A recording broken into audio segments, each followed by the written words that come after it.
Hello, everyone. Welcome to This Day. It is Monday, October 26th.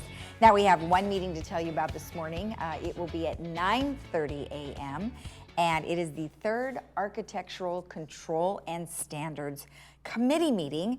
And like I said, that is at 9:30, and if you would like to follow along, you can go to lagunawoodsvillage.com/meetings. Now, on our show today, we have Jeff Parker with a Laguna Woods Village update, and then we have Elsie Addington with our United update that normally airs on Friday, but today it's going to air today. So tune in for that later on in our program. Let's go ahead and give you our resources that we normally do, our COVID-19 follow-up websites, and you can follow along with the governor's plans at covid19.ca.gov. You can find all the numbers per city or zip code, ochealthinfo.com. You can call their hotline at 714-834-2000. You could always go to our website, which is lagunawoodsvillagealerts.com, where we update that on a regular basis. Email us with any concerns or questions to info@lagunawoodsvillage.com. Now the weather, boy, wow, what some kind of wind, crazy wind today. I guess they're having the Santa Ana winds for the next day or two, so watch out for your umbrellas and flying tents, I think, because all those setups for the restaurants outside, you might have some flying down the street.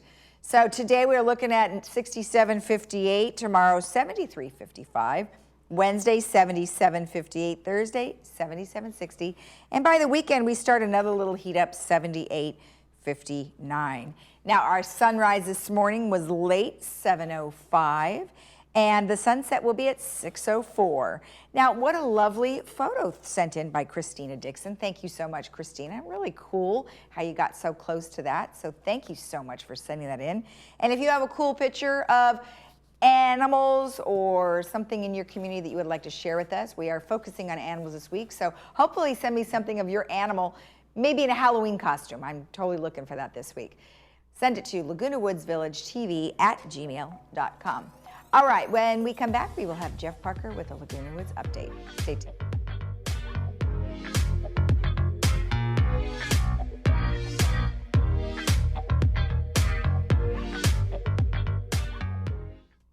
This election, all Californians will be able to vote safely from home. Every active registered voter will receive a vote-by-mail ballot with a unique barcode. You can track it using Where's My Ballot, and you'll receive automatic notifications by text, email, or voice call to let you know the status of your ballot once you mail it, drop it off at your polling place, or at a drop box. Vote-by-mail ballots. Simple, safe, secure, counted. Learn more at vote.ca.gov. As a friendly reminder, cast your third mutual ballot by using a dark pen to fill in the oval. Place your ballot in the secret ballot envelope. Then, insert into the yellow postage-paid return envelope and seal. On the back of the yellow envelope, sign your name. Mail in plenty of time to arrive before November 2nd. Or hand deliver to the community center ballot box by November 2nd. This is an important election proposition. Please vote. Have you been struggling with swelling, aching legs, and varicose veins that keep you from being as active as you once were? Using the latest in advanced techniques such as VenaSeal, Golden Coast Dermatology Skin Cancer and Vein Center offers minimally invasive treatment with better outcomes and quicker recovery times. Dr. Tidwell is an expert in vein care and can help you get back to having healthier and active legs. Golden Coast Dermatology. Call today to schedule your appointment and get back on your feet.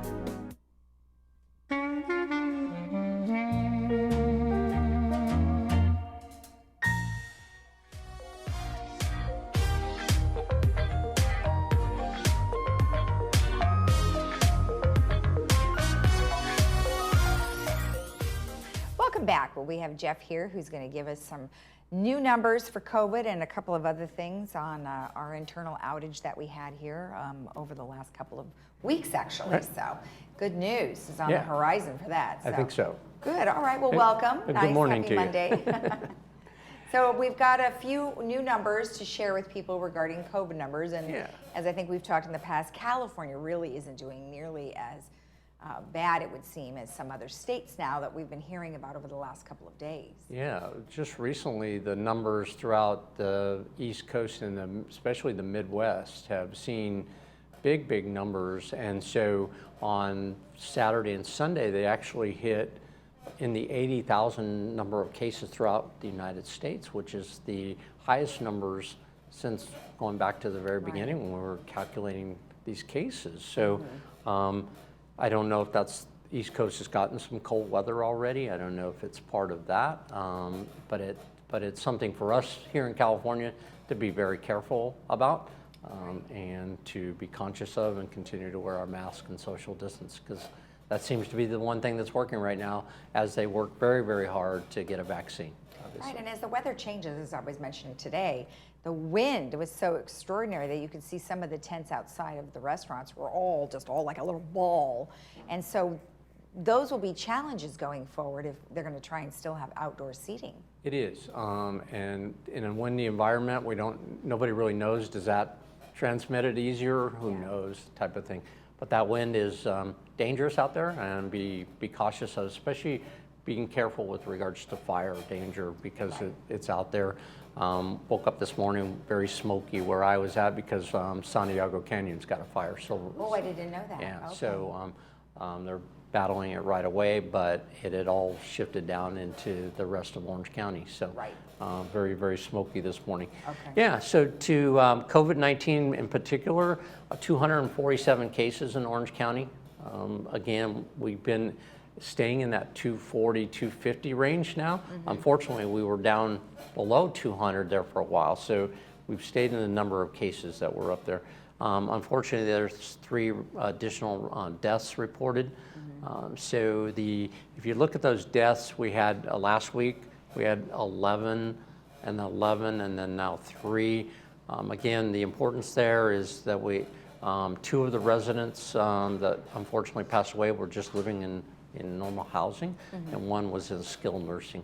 So skilled nursing and nursing care and assisted living have been obviously hit the hardest. Yes. But we should be aware of that. Good news is our hospitalization rate at 150 and ICUs at 55 has actually gone down just a little bit. So maybe again we got over that hurdle.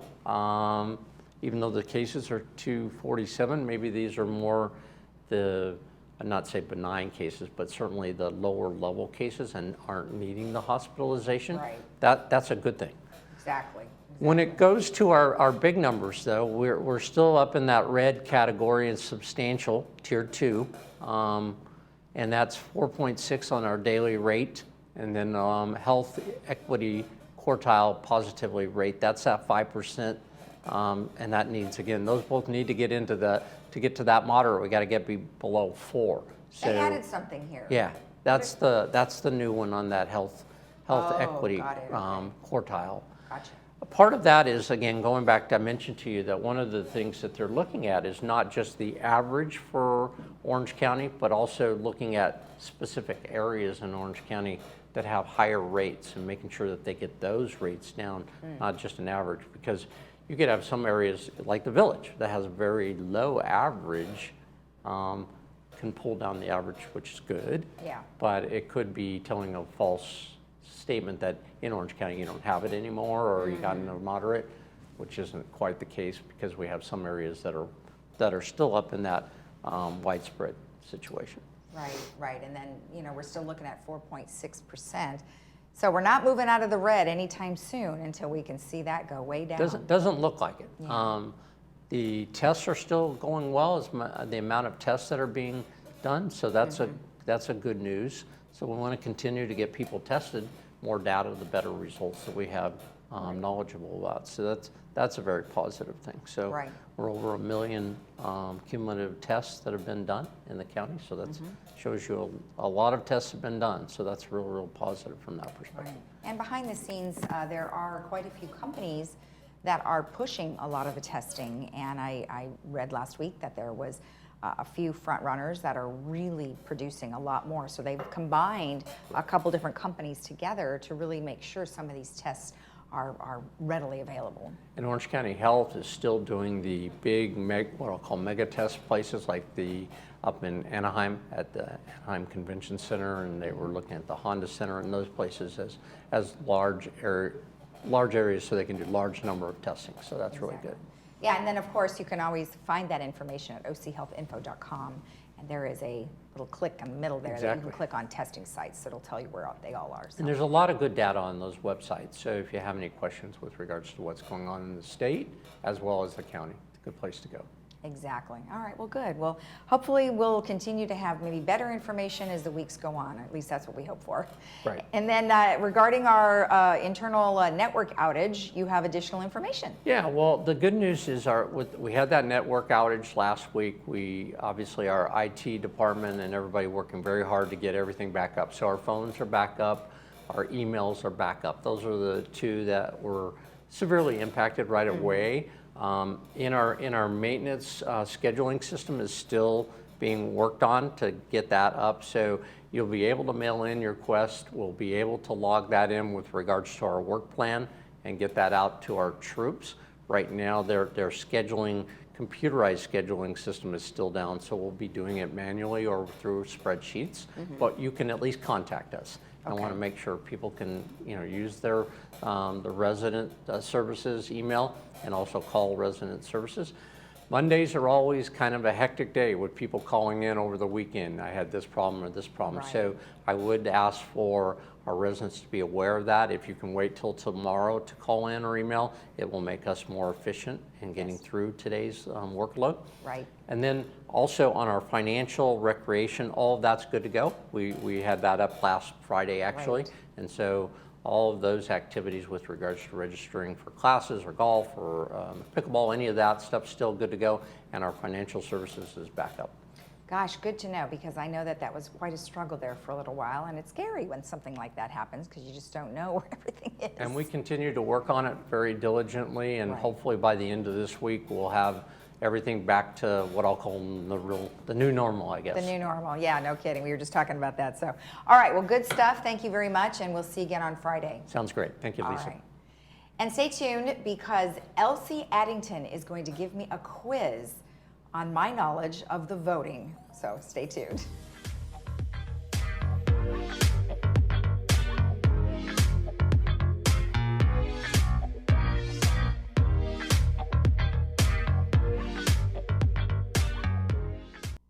This election, all Californians will be able to vote safely from home. Every active registered voter will receive a vote-by-mail ballot with a unique barcode. You can track it using Where's My Ballot, and you'll receive automatic notifications by text, email, or voice call to let you know the status of your ballot once you mail it, drop it off at your polling place, or at a drop box. Vote-by-mail ballots. Simple, safe, secure, counted. Learn more at vote.ca.gov. As a friendly reminder, cast your third mutual ballot by using a dark pen to fill in the oval. Place your ballot in the secret ballot envelope. Then, insert into the yellow postage-paid return envelope and seal. On the back of the yellow envelope, sign your name. Mail in plenty of time to arrive before November 2nd. Or hand deliver to the community center ballot box by November 2nd. This is an important election proposition. Please vote.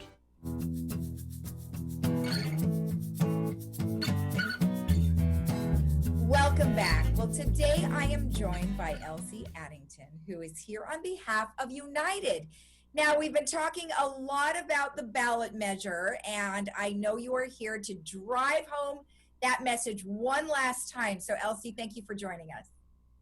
Thank you, Lisa. It's so good to see you again. This is an exciting time, both in the village and in the nation, to say the least. So many things going on. And I know that the people out there are getting a little fed up with voting reminders, but I'm asking everyone to please put up with just one more. Of course, I'm talking about the upcoming the election for United Board's 4 director vacancies for 2021. There is still time to vote before the drop dead date of November the 2nd. So you got a whole nother week at least. Lisa, you did such an outstanding job when you tackled this topic a few Saturdays ago for this day. You went over the procedures and gave the voters lots of good information. You also had some nice slides to assist you with your talk. But I've decided, because you did such a good job, I want to give you a little quiz to see if you remember what you taught us. And don't worry, I have all the answers if you can't do it. Are you ready? Yes, I'm ready. Okay, now imagine that you're filling out your United ballot, right? Mhm. How many candidates can you vote for? 4, because you already said it in the introduction. Well, you were paying attention. I was. You're awesome. You're not just another pretty face. Oh, thanks. Now, this one is multiple choice, Lisa, so you have to really listen on this one. All right. You still have your ballot and your imagination? Yes, I do. Okay, good. This one is multiple choice. Here's your question. To mark your ballot, should you use A, a green highlighter, or B, a red bingo marker, or C, a dark colored pen? I wish I could use the red bingo marker. I love That those would be things. actually fun. No, it would be a dark colored pen. Oh, good. I thought you were trying to get the right answer out of me, and I had to make you work. So that is right, a dark colored pen. Yes. And here's another multiple choice. All right. When marking your ballot, should you A, put a check next to the name of your candidates, or B, completely fill in the oval next to the name of your candidates, or C, put a big X in the margin? Oh, well, if it's anything like all of the other ones, you don't want to do an X and you don't want to put check marks or anything. You want to fill in the whole thing. Fill in the whole thing. It's kind of a pain, but just like on the national ballots, we have to fill in that because machines are reading this. Exactly. So completely fill in the oval. Very good. After you detach the ballot stub, which you should keep for your records, did you know that? That you should I keep the don't think I've ballot ever stub? kept anything like that for my records. That's a good idea. Yeah, I think you don't have to keep it for the rest of your life, but just until after the election. If there's any question, you've got this little ballot stub that has the number on it, and you should hang on to that, I think. Then because I believe that name is associated somehow anyway, just keep it. Not the name, the little number. Okay. So you should keep that for your records. And then where do you put your completed ballot? I like this part. In the box. No, it has to go in something else. Secret, like there's a secret envelope. There's a secret envelope, exactly. Envelope, okay. And it's called a white secret ballot envelope. Oh, and it says that right on there, right?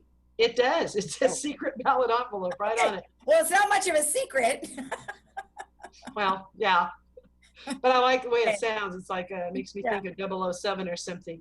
And you can't put any marks on the envelope at all, or it won't be accepted by the inspector of elections. So Right, no marks. it's supposed to be a secret. So there are no marks, because you could put a code in there like how you were voting or something. No marks. And no marks on the national ballot either. That's right. That's right. I Now, heard this that is too, fairly because consistent. otherwise they won't count. That's true. So that's what now. So now we're up to putting the ballot into the secret envelope and sealing that. Okay. But we're almost done with this quiz. Now that you have your correctly filled out ballot and it's safely tucked in this cozy little secret ballot envelope, then what do you do with it?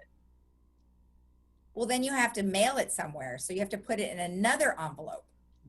Okay, very good. I thought you skipped that point, but yes, you have to put it in the pink envelope. Well, now it's Pink. pink. It's a That's pink good that it's envelope. colored. And there are so many other elections going on in this community right now that we have different color coded envelopes. So pink, for whatever reason, is United. So Okay. you put it in your pink envelope and you seal it. Mhm. And then after you sealed it, you're still looking at the back of your envelope, right? Yes. So you'll notice a line there that's marked for your signature.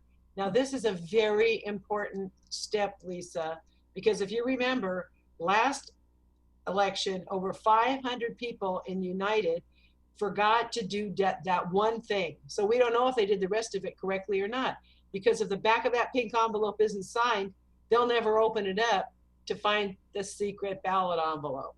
Wow. So please remember this step and sign where it says to sign. And incidentally, if there are two people living in the manor, the person whose name appears on the envelope should sign it.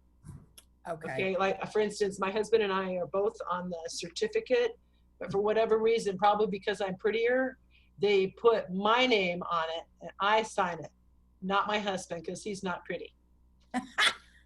He's mildly attractive, but he's not as pretty as I am.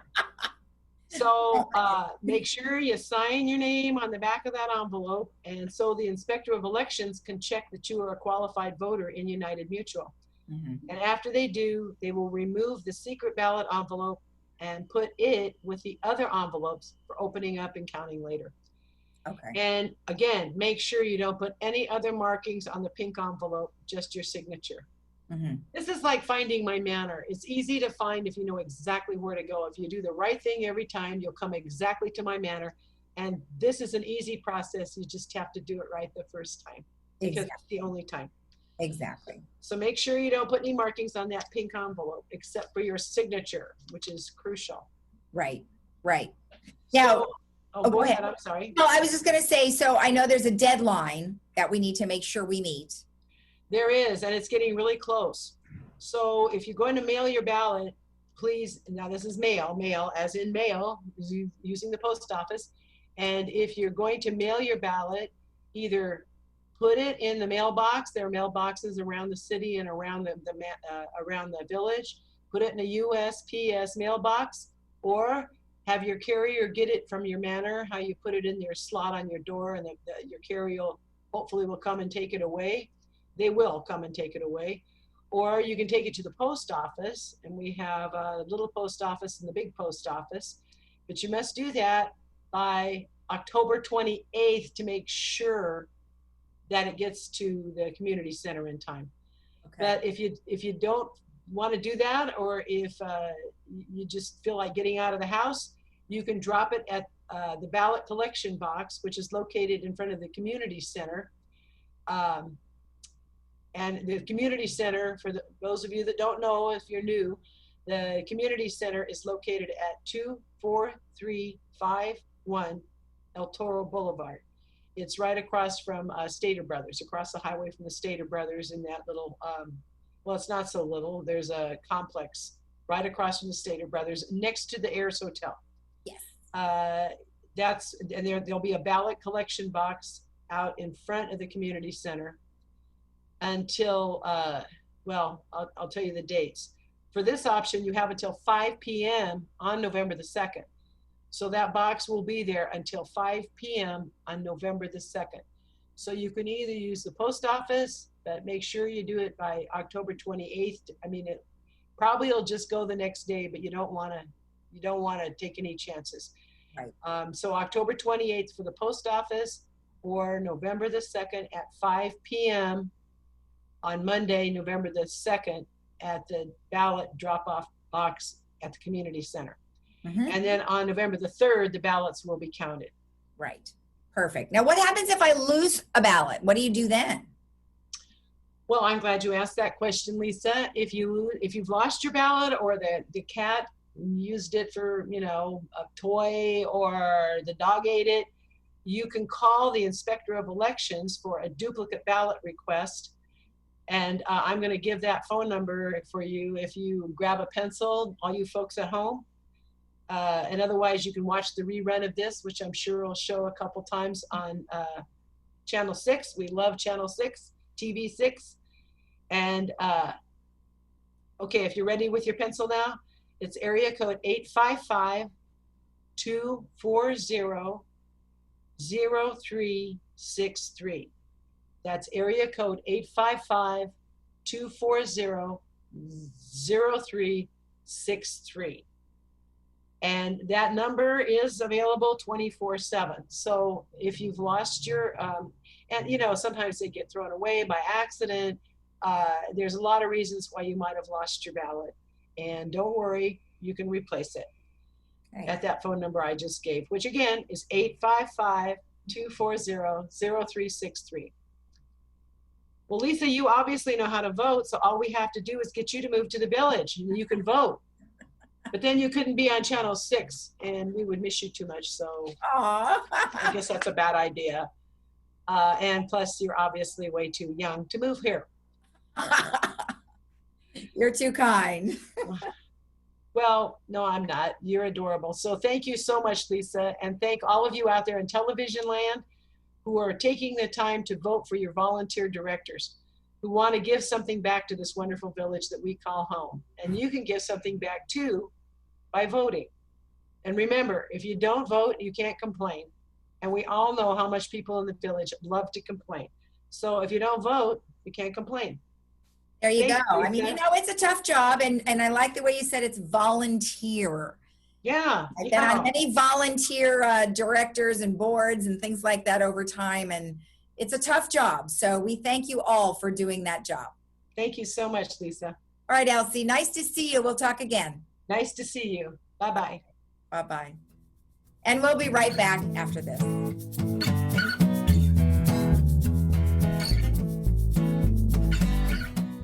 United Mutual members, here's what you must do to ensure your votes count and are not disqualified due to unsigned ballots.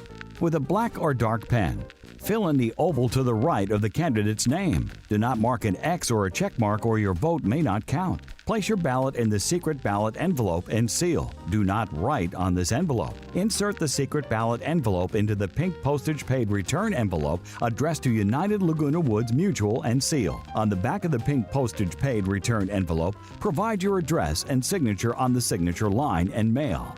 Unsigned return envelopes will not be counted. Mail-in ballots must be received at the post office box by 11 a.m. on November 2nd. Hand-delivered ballots placed in the ballot box in front of the community center must be received by 5 p.m. on November 2nd. Call the Inspector of Elections at 855-240-0363 if your ballot is lost or damaged to have a new ballot mailed to you in 1 to 2 business days.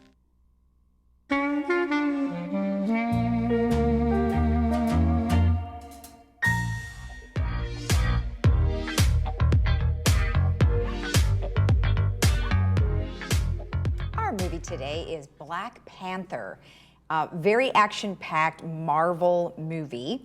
And you can see that today at 2 p.m. with subtitles and 6 p.m. without subtitles.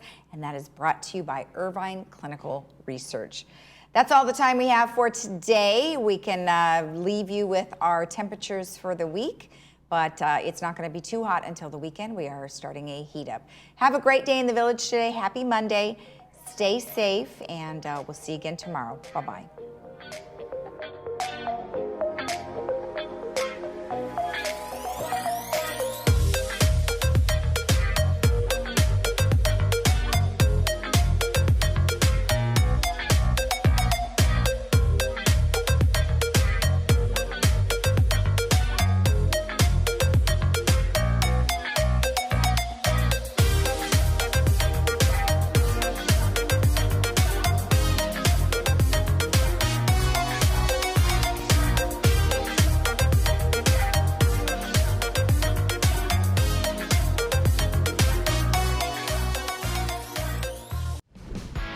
Tip,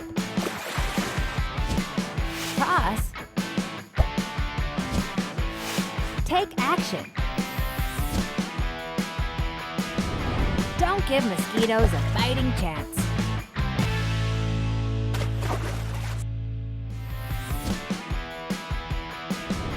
Don't give mosquitoes a fighting chance.